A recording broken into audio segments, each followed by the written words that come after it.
অসম চৰকাৰে সকলো দুৰ্গা পূজা সমিতিলৈ আৰ্থিক সাহায্য আগবঢ়াব। মঙলবাৰে মুখ্যমন্ত্ৰী হিমন্ত বিশ্ব শৰ্মাই ঘোষণা কৰে যে অসম চৰকাৰে সকলো দুৰ্গা পূজা সমিতিলৈ আৰ্থিক সাহায্য প্ৰদান কৰিব, যিদৰে বিহু সমিতিসমূহক প্ৰদান কৰা হয়। আমাৰ উৎসৱ উদযাপনৰ ক্ষেত্ৰত আমি সদায় নাগৰিকৰ সৈতে থিয় দিম বুলিও তেওঁ কয়। বৰ্তমানেও আৰ্থিক সাহায্যৰ বাবে আবেদন নকৰা পূজা সমিতিসমূহক জিলা উপায়ুক্তৰ কাৰ্যালয়লৈ সহায়ৰ বাবে যাবলৈ শৰ্মাই আহ্বান জনায়। অনিল আম্বানীৰ ৰিলায়েন্স গ্ৰুপে নিৰ্মাণ কৰিব ভূটানৰ সৰ্ববৃহৎ সৌৰ উদ্যোগ। অনিল আম্বানী নেতৃত্বাধীন ৰিলায়েন্স গ্ৰুপে ভূটান চৰকাৰৰ শাখা ডৰুক হোল্ডিং এণ্ড ইনভেষ্টমেণ্টৰ সৈতে অংশীদাৰিত্ব কৰি দেশৰ সৰ্ববৃহৎ সৌৰশক্তি কেন্দ্ৰ স্থাপন কৰিছে। 500 মেগাৱাট শক্তিৰ সৌৰ উদ্যোগটো নিৰ্মাণৰ বাবে গ্ৰুপটোৱে ৰিলায়েন্স এণ্টাৰপ্ৰাইজেছ নামেৰে এটা নতুন কোম্পানী গঠন কৰিছে। এই অংশীদাৰিত্বৰ অধীনত দেশত 770 মেগাৱাটৰ জলবিদ্যুৎ প্ৰকল্পও নিৰ্মাণ কৰা হ'ব। দিল্লীত বাহন ক্ৰেতাসকলে পুৰণি বাহন বাতিল কৰিলে কৰ ৰেহাই পাব। দিল্লীৰ মুখ্যমন্ত্ৰী আতিশীয়ে এনে এক আঁচনিৰ অনুমোদন জনাইছে যিয়ে নতুন বাহন ক্ৰেতাসকলক পৰিচিত কৰিব, যিয়ে নিজৰ পুৰণি বাহনসমূহ বাতিল কৰিবলৈ বাছি লয়। 3 বছৰৰ ভিতৰত নতুন বাহন ক্ৰয়ৰ ক্ষেত্ৰত মটৰ বাহন কৰত ৰেহাই দিব চৰকাৰে। অবাণিজ্যিক CNG আৰু পেট্ৰল বাহনৰ ক্ষেত্ৰত 20%, বাণিজ্যিক বাহনত 15% আৰু ডিজেল বাহনত 10% ৰেহাই দিয়া হ'ব। আমেৰিকা চৰকাৰে ভাৰতীয়ৰ বাবে 2.5 লাখ অতিৰিক্ত ভিছা স্লট আবণ্টন দিছে। ভাৰতীয় আমেৰিকাৰ মিছনে পৰ্যটক, দক্ষ শ্ৰমিক, ছাত্ৰ-ছাত্ৰীকে ধৰি ভাৰতীয় ভ্ৰমণকাৰীৰ বাবে অতিৰিক্ত 2.5 লাখ ভিছা এপইণ্টমেণ্ট ঘোষণা কৰে। এই সম্প্ৰসাৰণৰ লক্ষ্য হৈছে ভাৰত আমেৰিকাৰ সম্পৰ্ক শক্তিশালী কৰা। 2024 চনৰ 12 লাখৰো অধিক ভাৰতীয়ই আমেৰিকালৈ যাত্ৰা কৰিছিল, যিটো 2023 চনৰ তুলনাত 35% অধিক। ইৰাণ ইজৰাইলৰ সংঘাতৰ মাজতে তেলৰ মূল্য 3% বৃদ্ধি পাইছে।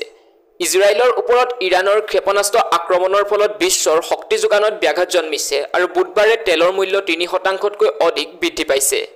ব্ৰেণ্ট খাৰুৱা তেলৰ মূল্য 3.07% বৃদ্ধি হৈ প্ৰতি বেৰেলত $75.82 হয়। আনহাতে আমেৰিকাৰ পশ্চিম টেক্সাছ ইণ্টাৰমিডিয়েট খাৰুৱা তেলৰ মূল্য 3.42% বৃদ্ধি পাই $72.22 হয়।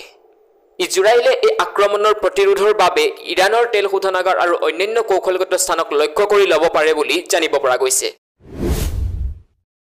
2024 চনত চৰকাৰৰ মুঠ ঋণ 25% বৃদ্ধি পাই 176 লাখ কোটি টকা হয়। 2024 চনৰ জুন মাহৰ শেষলৈকে চৰকাৰৰ মুঠ ঋণ 176 লাখ কোটি হয়, যিটো যোৱা বছৰৰ 141 লাখ কোটি টকাৰ তুলনাত 25% বৃদ্ধি।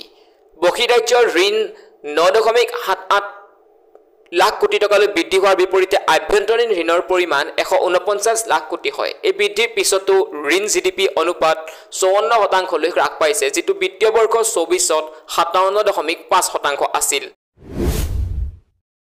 ICCয়ে মহিলা T20 বিশ্বকাপৰ বাবে AI টুল মুকলি কৰিলে দলসমূহক টক্সিক কণ্টেণ্টৰ পৰা ৰক্ষা কৰিবলৈ। ICCয়ে মহিলা T20 বিশ্বকাপ 2024ৰ বাবে ছ'চিয়েল মিডিয়া মডাৰেশ্যন কাৰ্যসূচীৰ অংশ হিচাপে এটা AI টুল মুকলি কৰিছে। ই ব্যক্তিৰ মানসিক স্বাস্থ্য সুৰক্ষিত কৰাৰ বাবে ক্ৰিকেট সম্প্ৰদায়ক টক্সিক কণ্টেণ্টৰ পৰা ৰক্ষা কৰাত সহায় কৰিব আৰু এটা সুৰক্ষিত, দয়ালু আৰু ক্ৰিয়াৰ বাবে স্বাস্থ্যসন্মত অনলাইন কমিউনিটি প্ৰদান কৰাৰ লগতে ই ছ'চিয়েল মিডিয়াত কৰা মন্তব্যসমূহ নিৰীক্ষণ আৰু মডাৰেট কৰিব। মেড ইন ইণ্ডিয়া আইফোনৰ পিছত এপলে ভাৰতত এয়াৰপৰ্ট নিৰ্মাণ কৰিব। প্ৰতিবেদন।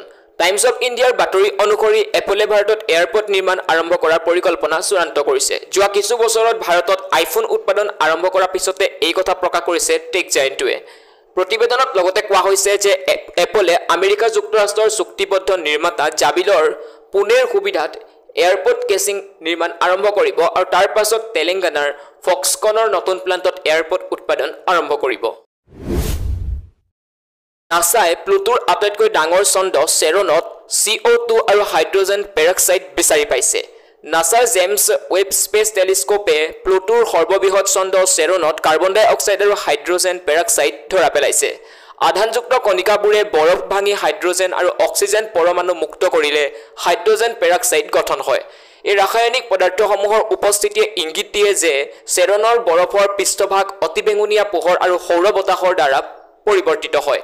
ইয়াৰ পূৰ্বে চেৰণত বৰফ, এমনিয়া আৰু জৈৱিক যুগ আদিৰ লক্ষণ দেখা গৈছিল। গুগল ফৰ ইণ্ডিয়াই ঘোষণা কৰিছে জেমিনি লাইভ হিন্দী। দেশৰ বাবে টেক কংগ্ল'মেৰেটৰ ফ্লেগশ্বিপ ইভেণ্ট গুগল ফৰ ইণ্ডিয়াৰ 10ম সংস্কৰণত ভাৰতত গুগলৰ 20 বছৰ সম্পূৰ্ণ হ'ল। চলিত বৰ্ষৰ আৰম্ভণিতে ইংৰাজী মডেলটো প্ৰৱৰ্তন কৰাৰ পাছত এতিয়া বৃহস্পতিবাৰৰ পৰা হিন্দী ভাষাত উপলব্ধ হৈছে জেমিনি লাইভ। ইয়াৰ পিছত আৰু 8টা ভাৰতীয় ভাষা সংলগ্ন হ'ব বুলি গুগল ইণ্ডিয়াই জানিবলৈ দিয়ে।